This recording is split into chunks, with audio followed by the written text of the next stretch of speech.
Boa tarde a todos. Gostaria inicialmente de cumprimentar a organização do evento.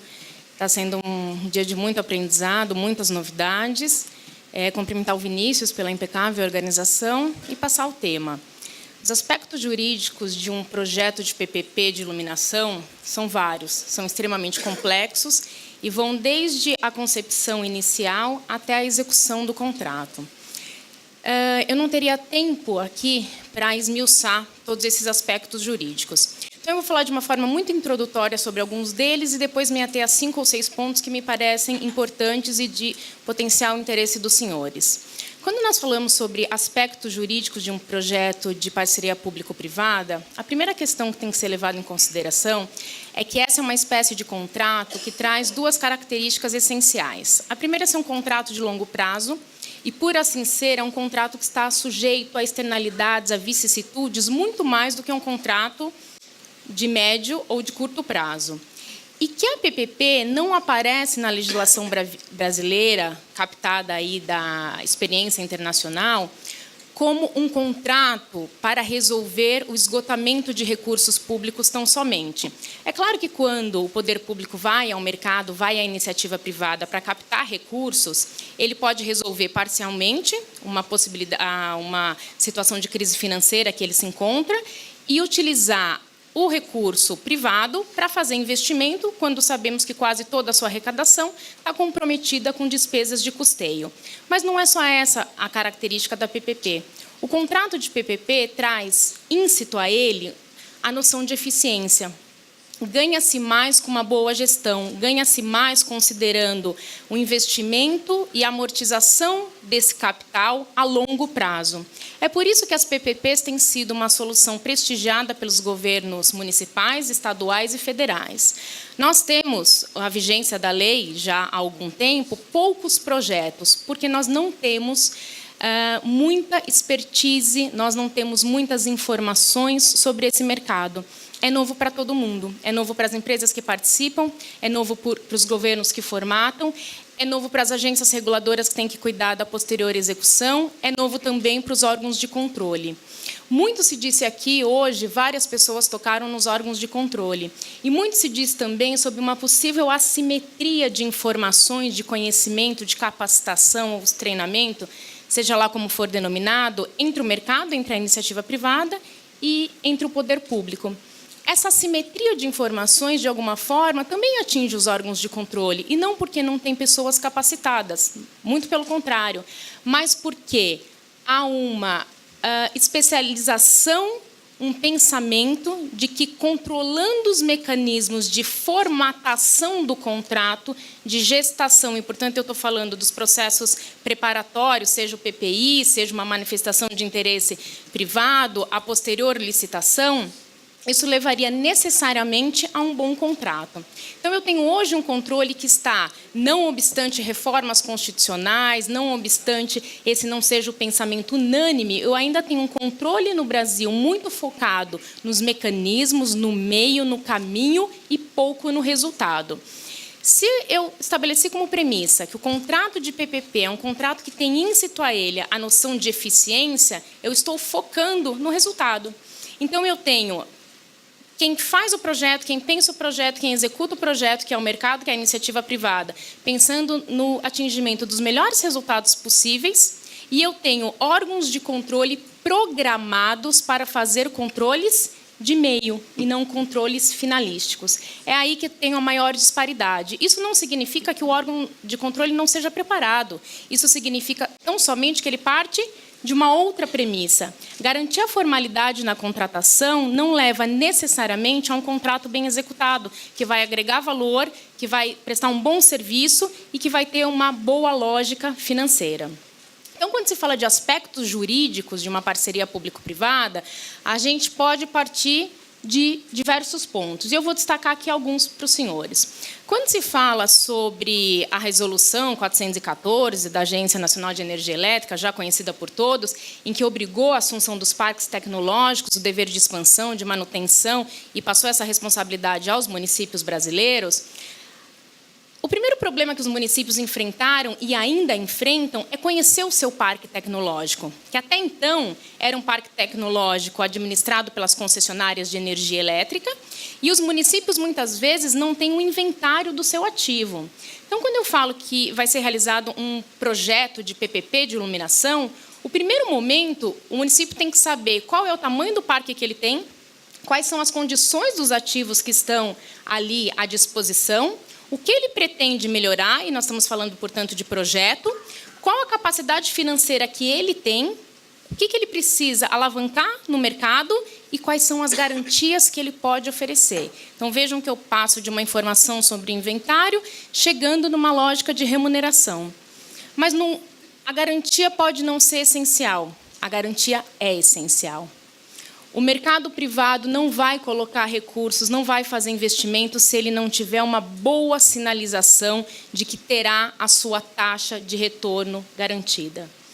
Não, o risco tem que ser dimensionado. Claro que qualquer que seja o contrato, por mais conservador que ele possa ser, existe um risco. E esse risco vai ser justamente mensurado, vai ser transformado numa cifra e isso vai compor o valor da minha proposta. Quando se faz, portanto, um projeto em que se tem exatamente conhecimento daquele parque existente, a partir de um inventário que o município fez, a partir de uma exigência que deve ser colocada no edital como recomendação, de que a empresa, ao assumir a concessionária, aquela que venceu a licitação, quando ela vai celebrar o contrato de PPP, uma das primeiras atividades dela deve ser o cadastro de toda a rede de iluminação pública. E esse cadastro vai ser contrastado, vai ser comparado com aquele inventário que o município tinha. E qualquer divergência vai ser realizada e resolvida naquele momento inicial do contrato. Não quando eu tiver já 1 ano de execução, 2 anos, com investimentos começando a serem realizados. Uma PPP que seja bem formatada de iluminação pública, o edital faz a exigência de um plano de transição, de um plano estratégico. Eu preciso trocar 1.000 pontos, eu preciso trocar 6.000 pontos, eu preciso trocar 1 milhão de pontos. Qual vai ser o cronograma? Como que isso vai ser realizado? Porque se eu exijo que isso seja feito num prazo de 12 meses, o investimento tem um porte.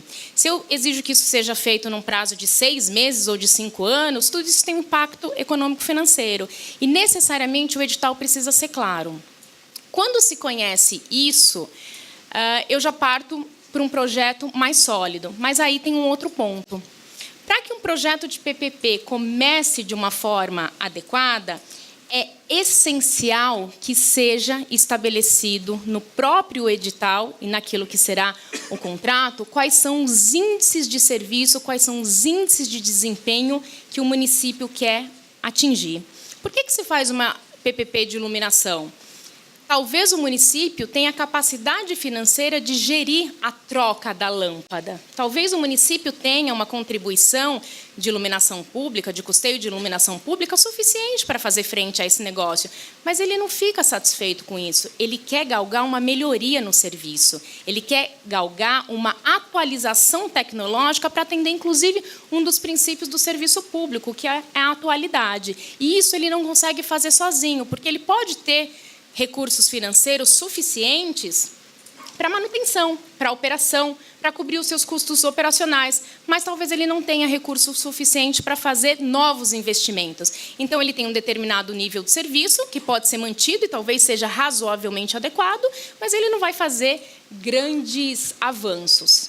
A partir daí, quando se imagina num contrato de PPP, e de novo trazendo a lógica da eficiência, o que você tem por detrás disso é a necessidade de estabelecimento de uma remuneração variável, condicionada ao atendimento de índices de serviços. E esses índices de serviços serão fixados previamente no edital, que serão postos à consulta pública, na qual a sociedade civil vai participar por meio de audiência pública, onde todos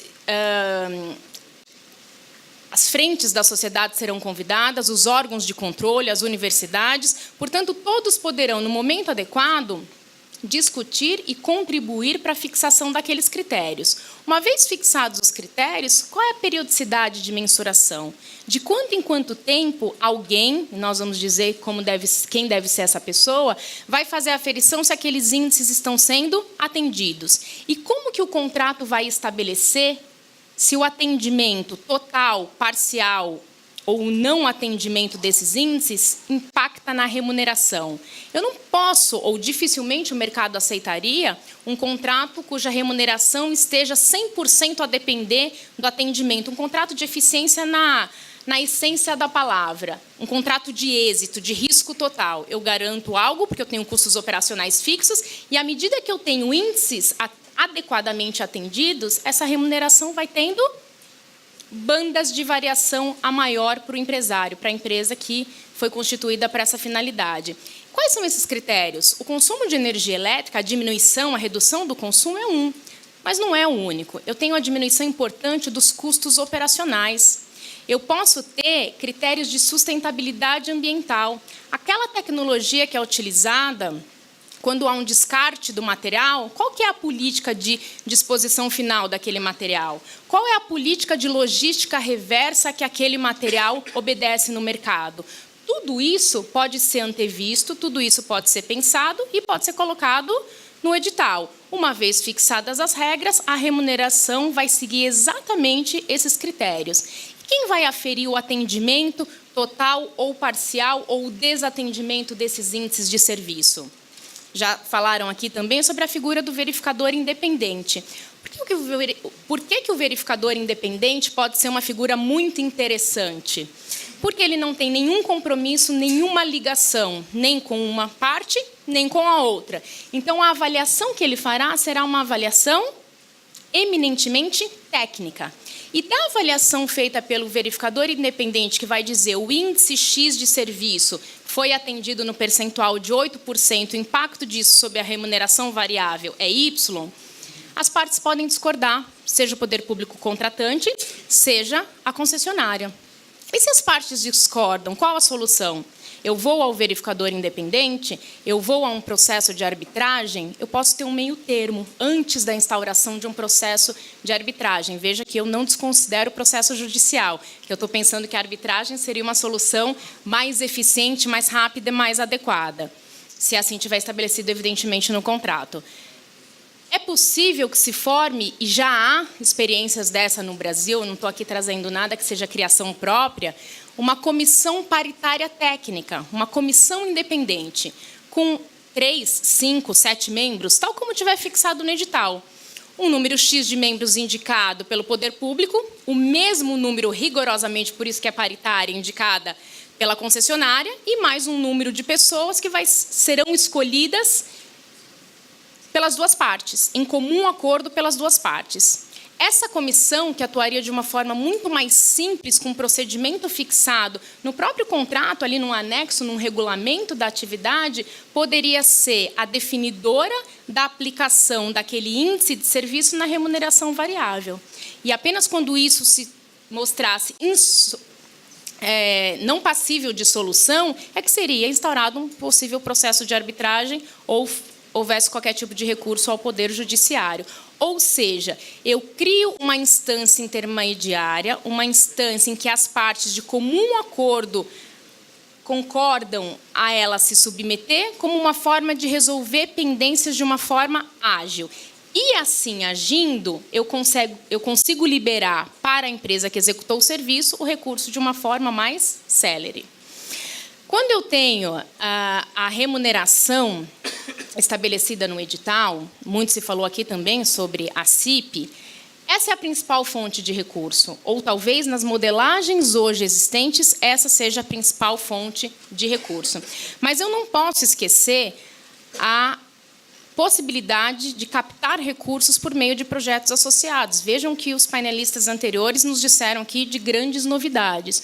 Os projetos serão tão mais exitosos quando eles sinalizarem para o mercado que, se ainda não estão prontos para agregar toda essa tecnologia e toda essa novidade, já conhecem que esse será o caminho futuro e já prevêem nos editais e nos contratos uma ampliação, que seja uma ampliação do objeto. E aqui eu mexo de novo num ponto muito sensível ao controle. Eu posso fazer uma PPP para iluminação pública e fazer um edital em que eu preveja um crescimento vegetativo de tantos mil pontos num horizonte de 20 anos? Posso. Mais do que isso, eu devo. E esse crescimento vegetativo previsto previamente no edital, ele não impactará o equilíbrio econômico-financeiro do contrato, porque a concessionária já sabia desde logo que, se fosse dentro daqueles parâmetros, ela estaria obrigada a fazer a expansão do parque de iluminação. Assim como eu posso estabelecer no meu edital que há uma tecnologia já presente, que essa tecnologia não será exigida hoje, mas que, num horizonte de 5, de 10 ou de 15 anos, essa tecnologia será implantada e, portanto, a proposta da concessionária vai também considerar essa inovação tecnológica. Mas, se a gente fala em um contrato num horizonte de longo prazo, 30 anos, possivelmente, 35 anos, eu tenho a possibilidade de conhecer tecnologias que eu já não consigo nem imaginar que existirão. Então, em curto espaço de tempo, aquela solução que o meu contrato contempla pode ser uma solução completamente obsoleta. E eu preciso incorporar uma inovação tecnológica para que eu consiga atender as futuras gerações com a mesma adequação que eu atendo hoje. E como que eu coloco isso no edital? A inovação tecnológica pode representar a mudança de objeto. A inovação tecnológica pode dizer que a entrega do ponto iluminado vai ser agora coadjuvante, porque eu tenho uma tecnologia que se apresenta de uma maneira diferente. E como que o meu edital vai estabelecer isso? Eu vou exigir que todas as atualizações tecnológicas que se apresentarem sejam objeto de estudos e sejam propostas ao poder público. Eu posso alocar esse risco de implantação de uma inovação tecnológica completamente ao parceiro privado? Dificilmente o mercado aceitaria isso. Por quê? Eu não conheço o tamanho do impacto financeiro, se eu não conheço nem a tecnologia. Eu estou trabalhando com algo que pode acontecer. Portanto, a matriz de risco, quando a gente fala com objetos tecnológicos, é uma matriz de risco muito difícil de ser elaborada. E os órgãos de controle, voltando mais uma vez ao tema, terão que ter sensibilidade a esse assunto. Os órgãos de controle terão que conhecer que contratos de iluminação pública elaborados para um horizonte de 5, 10, 15, 20, 30 anos, muito possivelmente sofrerão impactos de uma tecnologia que a gente não conhece, e isso pode mudar o contrato por completo. Será necessário extinguir os contratos que foram celebrados e, a partir daí, se fazer uma nova seleção para um outro objeto? Eu penso que não. Eu penso que o contrato deve ter mecanismos que contemplem essa atualização tecnológica.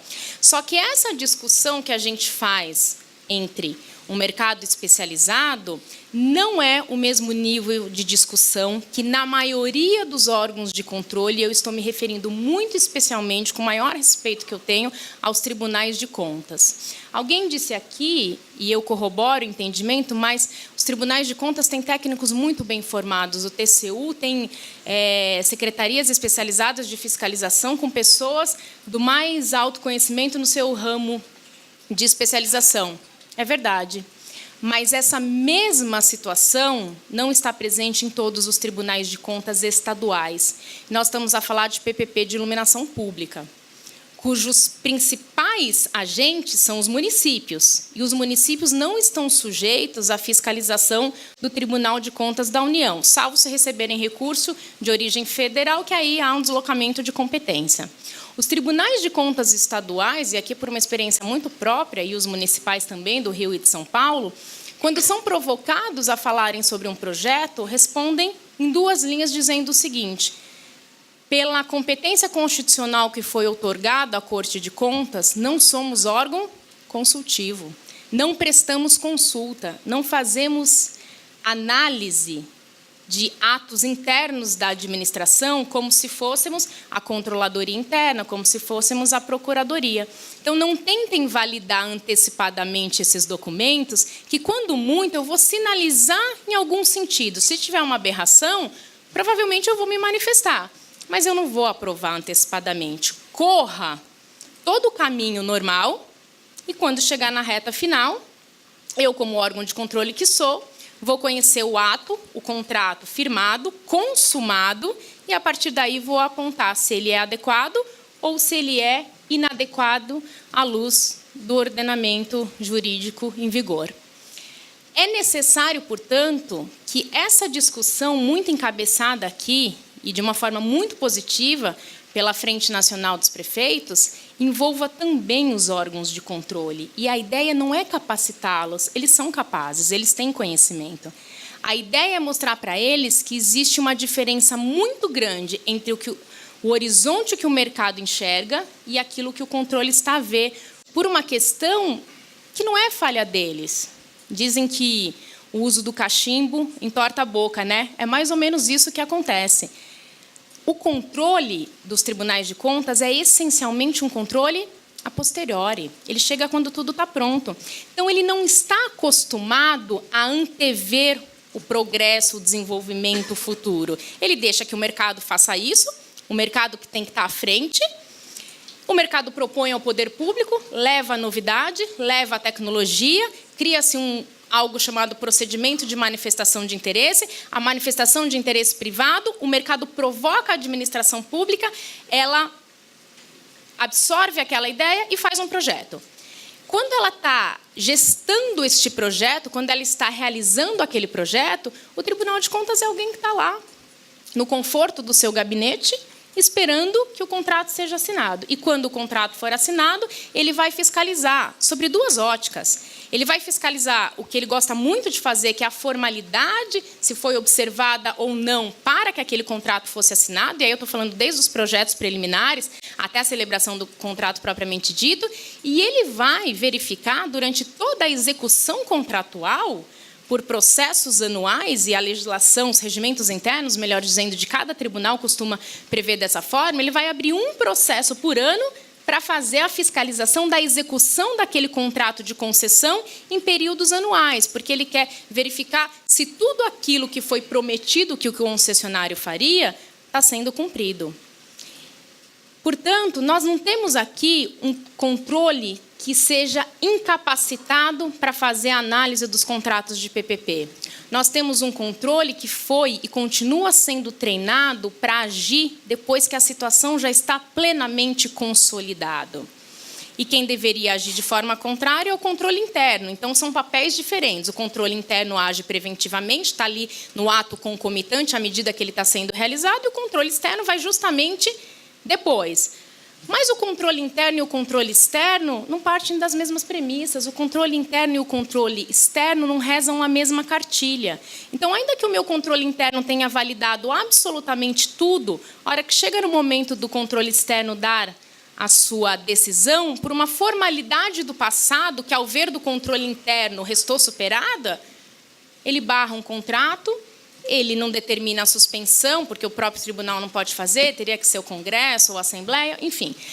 Mas ele recomenda a suspensão. E o gestor público, que é prudente, que pretende se reeleger, que não quer criar problemas com o controlador, atende àquela recomendação. E, por vezes, engaveta um projeto ou mesmo um contrato. Então, vejam como a atuação do controle ela está muito ligada à eficiência de um contrato de PPP.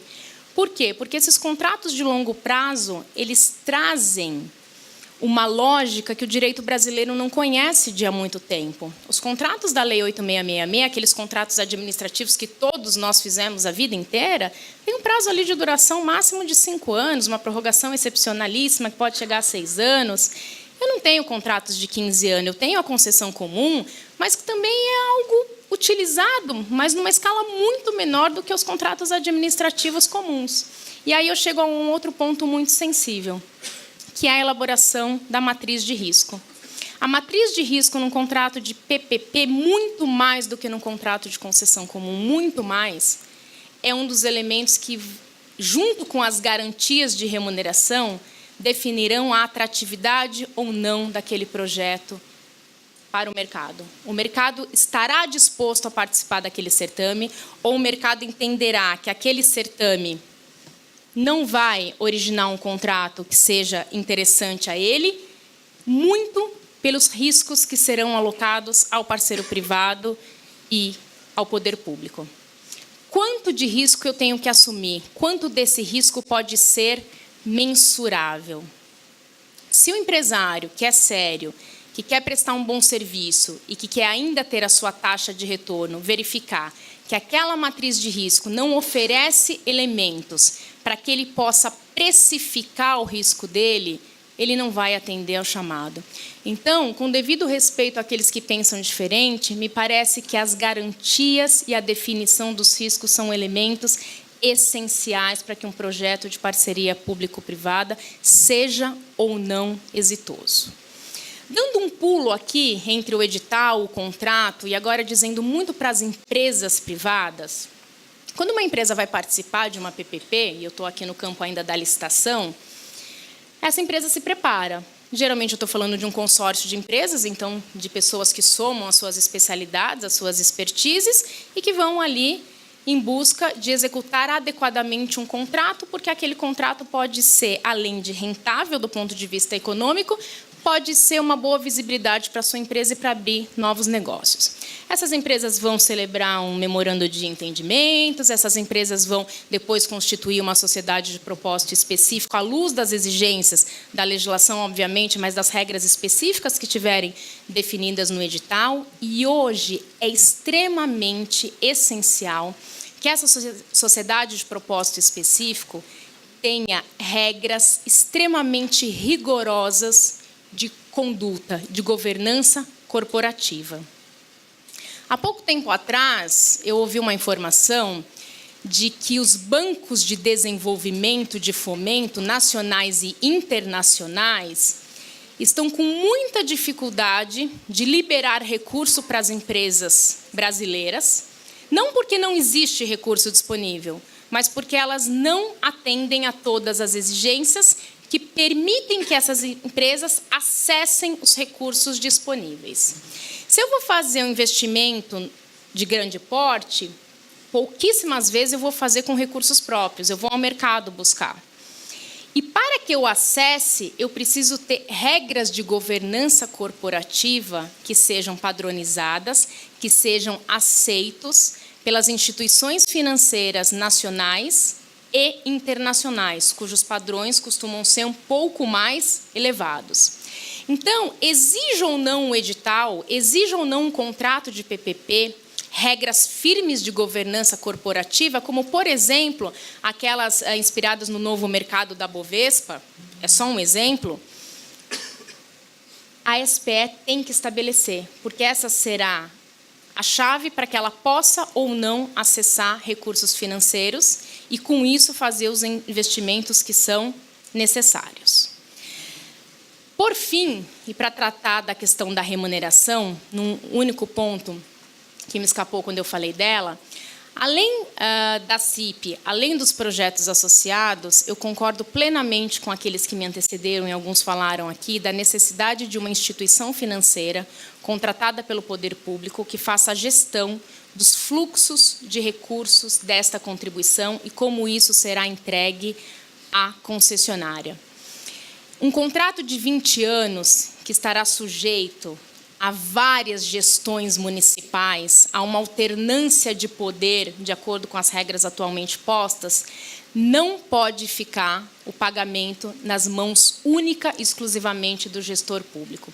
Tem que ter um mecanismo de garantia, que tem que necessariamente ser definido no contrato, e isso vai ser posto à discussão no momento próprio, através do edital de licitação, que dê à iniciativa privada a garantia de que aqueles recursos que entram para a iluminação pública, salvo a possibilidade de utilizar até 30%, de acordo com a emenda constitucional, que vai vigorar aí inicialmente até 2023 para outras finalidades, que será aplicada naquela finalidade própria para o serviço e para garantir aqueles padrões de atendimento que foram inicialmente fixados. Vejam, eu disse aqui para vocês apenas alguns pontos que, sob o aspecto jurídico, podem ser antevistos, podem ser antecipados em um edital e um contrato, com foco de que precisa o mercado, o poder público, as agências reguladoras e os órgãos de controle somarem os seus esforços para organizarem um projeto.